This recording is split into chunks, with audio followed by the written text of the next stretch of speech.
नमस्कार, स्वागत है आपका सिटी पोस्ट लाइव में। मैं हूं मुस्कान। पटना एम्स में अभी भी धरना जारी है। आपको बता दें, आईपीडी और ओपीडी दोनों ठप हो चुका है और कई मरीजों की ऑपरेशन जो होना था वो भी रुक गया है। आइए इस पे बातचीत करने के लिए हमारे साथ मौजूद हैं chief editor Shrikant Pratyush. Sir, अब क्या होगा?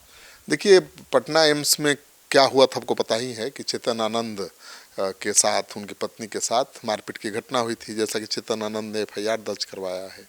डॉक्टर्स कह रहे हैं कि उनके साथ मारपीट की घटना हुई थी और अस्पताल के गार्ड्स को दौड़ा दौड़ा कर चेतन आनंद और उनके लोगों ने पीटा। पुलिस मामले का अनुसंधान कर रही है, लेकिन अभी तक सीसीटीवी सामने नहीं आया है। तो डॉक्टर चेतन आनंद से माफ़ी की मांग कर रहे हैं। डॉक्टर चेतन आनंद से एफआईआर वापस लेने की मांग कर रहे हैं और चेतन आनंद और आनंद मोहन मानने को तैयार नहीं है। आनंद मोहन तो जेपी नड्डा के पास भी पहुंच गए थे। लवली आनंद ने भी जेपी नड्डा से बातचीत की थी। चेतन आनंद भी दिल्ली जा चुके हैं। तो ऐसे में दबाव दोनों तरफ से बन रहा है। सर, ऐसे में इस मैटर को निपटाएगा कौन, क्योंकि ये तो बढ़ते जा रहा है। देखिए, मुझे लगता है कि डॉक्टरों पर भी दबाव बन रहा है। एनडीए के नेता है ना आनंद मोहन, और केंद्रीय स्वास्थ्य मंत्री से मिले हैं, तो दबाव कुछ अस्पताल प्रबंधन पर भी बढ़ा होगा और उससे नाराज होकर ही डॉक्टर हड़ताल पर हैं। अब हड़ताल पर हैं तो कोई इलाज नहीं हो रहा है। ओपीडी आईपीडी सब बंद है और सर्जरी बंद है। 200 से ज़्यादा ऐसे मरीज हैं जिनकी सर्जरी होनी थी, लेकिन डॉक्टर उसके लिए तैयार नहीं है। और देखिए, डॉक्टर हड़ताल पर हैं तो बहुत मरीजों की जान को खतरा होता है। जब भी हड़ताल लंबा चलता है तो दर्जनों जो मरीज हैं उनकी जान चली जाती है, समय पर इलाज नहीं होने के कारण, समय पर सर्जरी नहीं होने के कारण। और अभी तो 200 लोगों का सर्जरी पेंडिंग में है। तो मुझे लगता है कि आर पार के मूड में है डॉक्टर, और आनंद मोहन भी झुकने को तैयार नहीं है। आनंद मोहन कल मुख्यमंत्री नीतीश कुमार से भी मिले थे। मुझे लगता है कि इसी सिलसिले में वो मिले होंगे। वो पुलिस कार्रवाई के लिए दबाव बना रहे होंगे, और या फिर सरकार ने उनको बुलाया होगा कि भाई, जो विवाद चल रहा है चेतन आनंद को लेकर, डॉक्टरों को लेकर, उसको ख़त्म करिए। तो आनंद मोहन तो ठाकुर हैं, चेतन आनंद का क्षत्रिय स्वाभिमान भी है, और वो कभी भी माफ़ी तो मांगेंगे नहीं। मुझे लगता है कि ये मामला और तूल पकड़ेगा। डॉक्टर मानेंगे नहीं बिना माफ़ी के, और चेतन आनंद मोहन माफ़ी मांगेंगे नहीं। तो इससे बिहार का स्वास्थ्य व्यवस्था पे तो बहुत सवाल उठेंगे। इतने मरीज जो होंगे, उनके जान की परवाह नहीं करके अगर धरना पे बैठेंगे तो उनका कौन लेगा श्रेय अपने ऊपर? नहीं, अब सवाल ये उठता है कि मंगल पांडे ने भी कहा था सिटी पोस्ट से खास बातचीत में कि जिस रात मारपीट हुई थी उसी रात 1:30 बजे उन्होंने एम्स प्रबंधन के डायरेक्टर से बात की थी और जांच करके तुरंत रिपोर्ट देने को कहा था। तो अभी तक क्या रिपोर्ट दी एम्स प्रबंधन ने और क्या उसके ऊपर कार्रवाई हुई, ये सबसे बड़ा सवाल है। तो अभी तो स्वास्थ्य मंत्री जी ने भी नहीं बताया है, और न ही पुलिस की तरफ से कोई ऐसा बयान आया है। और सीसीटीवी फुटेज से तो तस्वीर साफ हो सकती थी कि किसने हमला किया, किसकी बदमाशी थी, लेकिन वो सीसीटीवी फुटेज भी सामने नहीं आया है।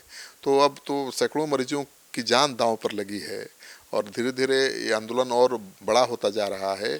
पीएमसीएच, आईजीएमएस के डॉक्टर भी काला बिल्ला लगाकर काम कर रहे हैं। अगर वो भी काम रोक देंगे, बंद कर देंगे, तब क्या होगा? तो मुझे लगता है कि सरकारी अस्पतालों के डॉक्टरों के हड़ताल पर चल जाने से मुश्किल बढ़ जाएगी मरीजों की।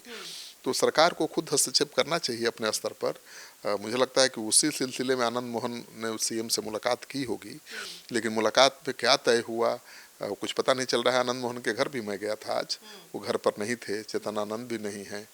तो बड़ी मुश्किल बढ़ने वाली है मरीजों की जो एम्स में भर्ती हैं, जो पीएमसीएच में भर्ती हैं, उनकी भी मुश्किलें आगे चलकर बढ़ सकती हैं। काला पट्टी लगा के वो लोग सेवा दे रहे हैं। हाँ, लेकिन कभी भी वो हड़ताल पर जा सकते हैं।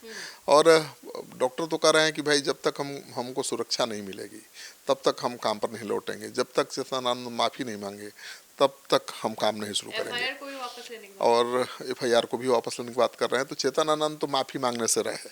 मतलब अगर सीसीटीवी फुटेज सामने आता है और उसमें अगर गलती दिखती है तो चेतन आनंद फिर तो माफ़ी मांगेंगे।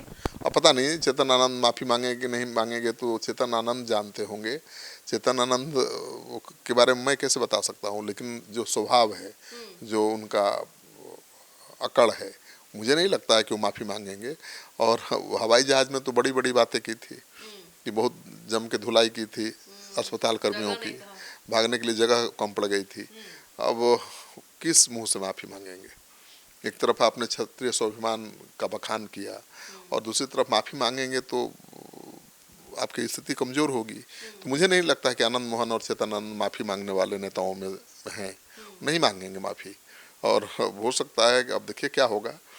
सर नीतीश कुमार कोई स्टेप क्यों नहीं ले रहे, क्योंकि अब बिहार विधानसभा चुनाव करीब आ रहा है, जो डॉक्टर्स हैं वो युवा हैं और बहुत इनका जो धरना है वो सीरियस जा रहा है, तो क्या इससे नुकसान नहीं होगा आने वाले चुनाव में?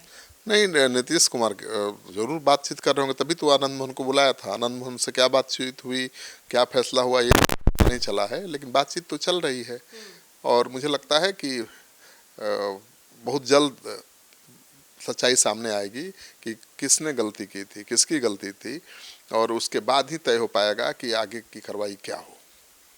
तो आप सुन रहे थे पूरे डिबेट को और हम इस खबर पर नजर बनाए रखेंगे। फिलहाल इस खबर में इतना ही, आगे की खबरों के लिए बने रहे हमारे साथ। धन्यवाद।